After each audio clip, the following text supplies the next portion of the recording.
अपने कार्य क्षेत्र को भगवान की सेवा समझिए, गंभीर भाव से रहिए, विनम्र रहिए और खूब नाम जप कीजिएगा। जीवन को उन्नतिशील बनाना है। जब तक भगवान न मिल जाए तब तक हमारी यात्रा रुकनी नहीं है। लौकिक पारलौकिक सब क्षेत्रों को पार करते हुए एक बार ठाकुर जी के देखें, जिसके हम असली में हैं, एक बार भरनेत्र उसको तो भी देखें।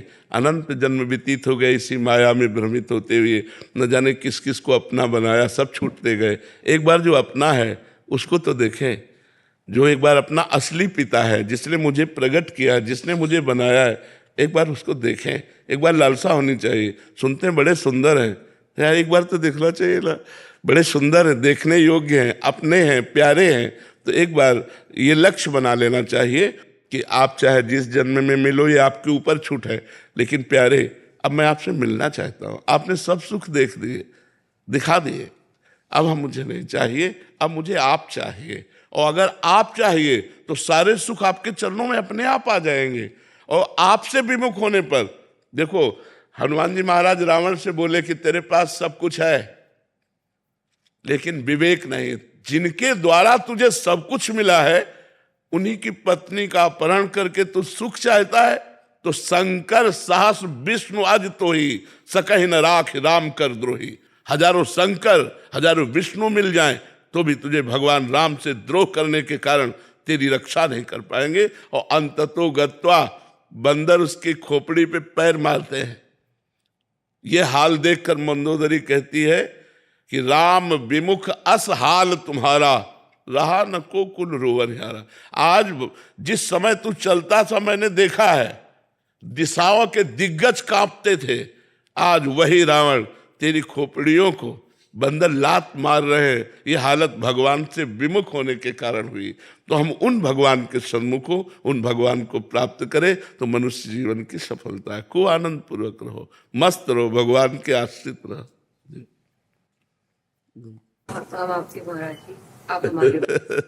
हम सब श्री जी के हैं। हम एक छत्र के नीचे हैं, जिसका है नीला छत्र है ना, नीला छत्र है ना आकाश, हम सब उसी के बच्चे हैं, हम उसी के हैं। हाँ, आगे का मार्ग आप नहीं जानते तो हम आपका हाथ पकड़ लिए, हमारा कोई हाथ पकड़े है, उसका कोई हाथ पकड़े है और उसका वो हाथ पकड़े है। ऐसे हम क्रम से जा रहे हैं।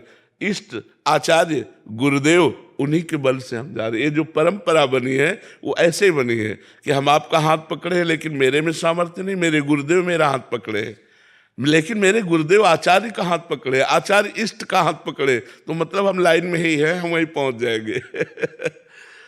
जय जय श्री हरि।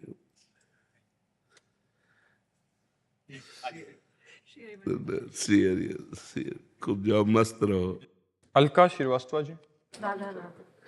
राधे राधे महाराज जी। महाराज जी, योग क्षेम मतलब जीवन यापन से जुड़े खर्च की चिंता बनी रहती है, इससे ऊपर उठने के लिए महाराज जी क्या करें?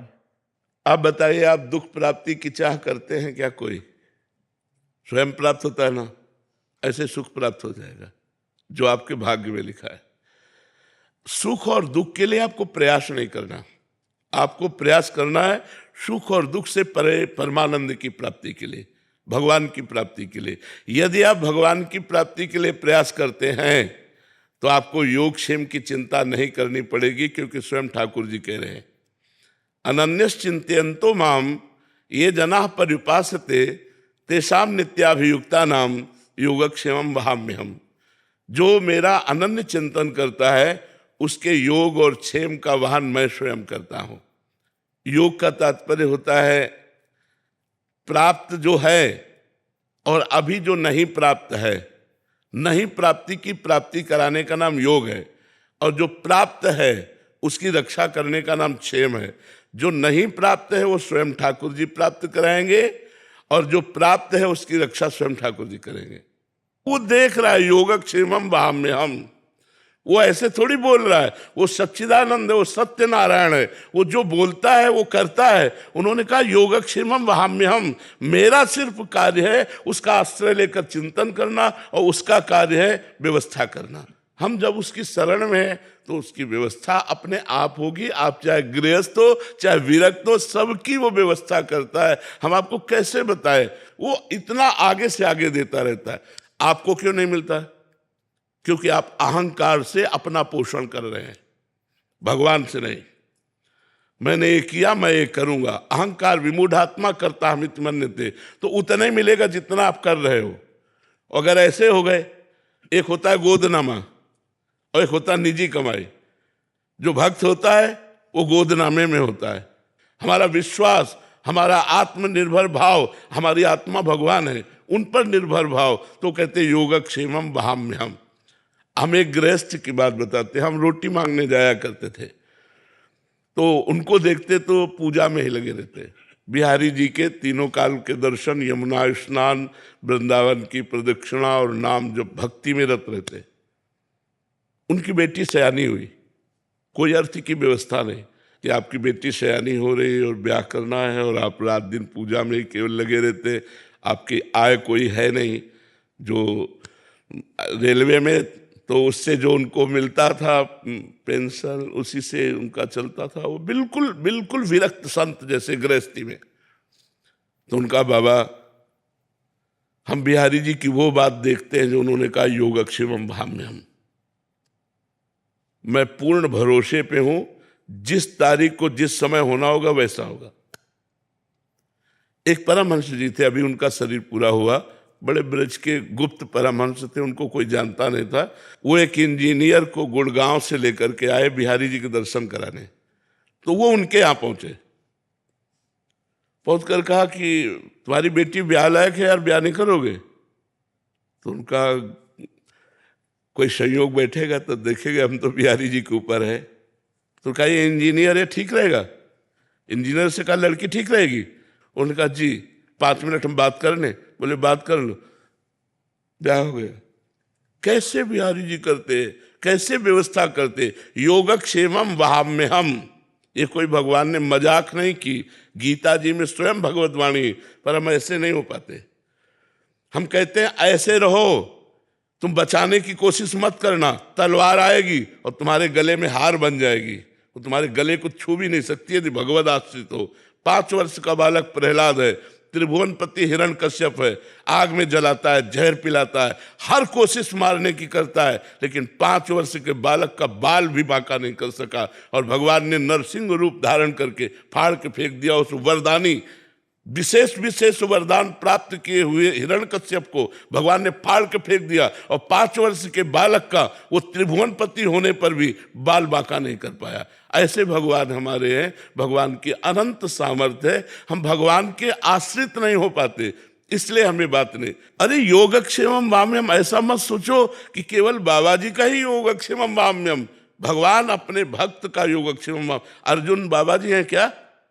अर्जुन के रथ की बागडोर पकड़े हुए अखिल ब्रह्मांडों का नायक वहां बैठा जहां अर्जुन की जूतियां है। रथी जब खड़ा होता है तो उसकी पादुका जहां होती वहां सारथी का निवास। कौन है? ध्येयम सदा परिभवग्नम अभीष्ट दोहम तीर्थास्पदम शिव विरंच नुतम शरण्यम भृत्यार्तिहम प्रणत पाल भवाब्धिपूतम वंदे महापुरुष ते चरणारविंदम। जो भगवान शंकर ब्रह्मा आदि हैं, जिनके चरण रज की वंदना करते हैं, वो भगवान श्री कृष्ण है। और बैठे कहाँ है? सारथी बने बैठे हैं। तो हमें विश्वास होना चाहिए, विश्वास के बिना भक्ति नहीं और भक्ति के बिना सदगति नहीं। इसलिए चाहे गृहस्थ हो चाहे विरक्त हो, भगवान पर विश्वास करो, उसका चमत्कार देखो, उसका चमत्कार देखो, भगवान कैसे रक्षा करते हैं। महाराज जी, आपने बोला कि अप्राप्त की प्राप्ति और जो प्राप्त है उसकी रक्षा करते हैं प्रभु। महाराज जी, यहाँ जब मनोकामना वाली बात आती है कि हमने भगवान से मांगा फिर दिया नहीं, क्यों दे? भगवान तुम्हारे नौकर है। तुमने तपस्या की, तुमने साधना की, तुमने उपवास रखे, तुमने व्रत रखा, तुम तीर्थ याटन किए, तुम कितना नाम जप किए, क्यों दे दे? हमने बताया है कि 2 प्रकार से भगवान देते हैं। एक तो होता है अपनापन, जैसे ये हम दुनिया जो है हमारे भगवान की एक दुकान है, मेरे मालिक की दुकान में है सबका जीवन खाता। अब इस दुकान पर जब हम जाते हैं और हम कहें जरा सोने का हार दिखाइए, लीजिए, पैसा आपको देना पड़ेगा। अच्छा, घर का आदमी गया और उसने कहा ये हार तो हमें बहुत पसंद है, ले लीजिए, उससे पैसा मांगेगा क्या? तो या तो भगवान के बनो, तो आप मेरा स्वामी है, मैं उनका दास हूं, वो मेरा पिता है, मैं उनका पुत्र हूं, जिधर चाहूं, जो चाहूं, जब चाहूं, जहां चाहूं वहां उपस्थित करवा दूं, क्योंकि वो अखिल सामर्थ्यशाली है। या तो घर के बनो, उनके दास, उनके निज जन बनो, उनके सखा बनो, उनको प्रीतम मानो, और या फिर तपस्या करो। तपस्या करो और फिर भगवान से चाहो तो, जैसे श्री ब्रह्मा जी ने कर्दम जी को आदेश किया, जाओ गृहस्थ धर्म स्वीकार करके संतति उत्पन्न करो। श्री कर्दम जी ने सोचा, बहुत ज्ञानी महापुरुष थे, तो उन्होंने 10,000 वर्ष तपस्या की।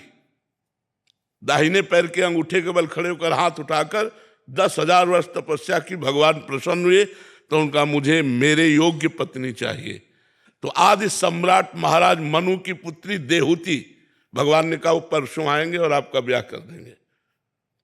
पत्नी भी चाहिए तो 10,000 वर्ष, तो कलयुग में 10,000 वर्ष तो जीला नहीं, 80 वर्ष जीला यार। 10 दिन तो भजन करो, कुछ चाहिए तो भजन करो। ऐसे थोड़ी कि बोल दी जाके कि तुम्हें 100 किलो लड्डू खवा दे, भूखों मर रहे हैं। अरे पूरे विश्व ब्रह्मांड को भगवान पवार है।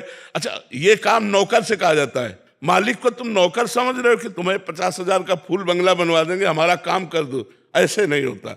या तो इतनी तपस्या हो, आपका भजन हो, व्रत उपवास हो, तीर्थयाटन हो, तो मांगिए, अनुष्ठान कीजिए तो पूर्ति होगी। या आप भगवान के बन जाइए कि नाथ आप मेरे स्वामी हैं, मेरी आवश्यकता है, तो भगवान उस आवश्यकता की पूर्ति निश्चित करेंगे, निश्चित करेंगे।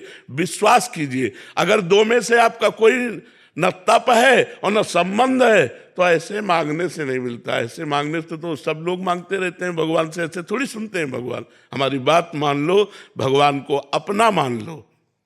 अपना मानने में क्या जाता है, वो तो अपने है ही। और फिर प्यार से उनसे बात करो, वो सुन रहे हैं, मान लो छवि के सामने ही आप ऐसा। हमने आज तक देखा है कि 1 सेकंड में हमें उत्तर मिला है, हमारे हृदय में ही 1 सेकंड में उत्तर आया। अगर हमने कोई प्रश्न किया अपने ठाकुर जी से, कोई बात की, एक तो ऐसे चांस ही नहीं आते, 1 सेकंड में निदान मिला है, 1 सेकंड में निदान मिला है। वो सुन रहे हैं, आप जहां से बोल रहे हो वहीं बैठे सुन रहे हैं। लेकिन आपका परिचय तो होना चाहिए। आपने परिचय तो संसार में किया, भगवान से परिचय किया नहीं। भगवान को केवल एक माना अपनी वासनाओं की पूर्ति का क्षेत्र, सो ऐसा नहीं है। वो भगवान है, बहुत चतुर है, बहुत खिलाड़ी है, ऐसे हाथ में आने वाले नहीं हैं।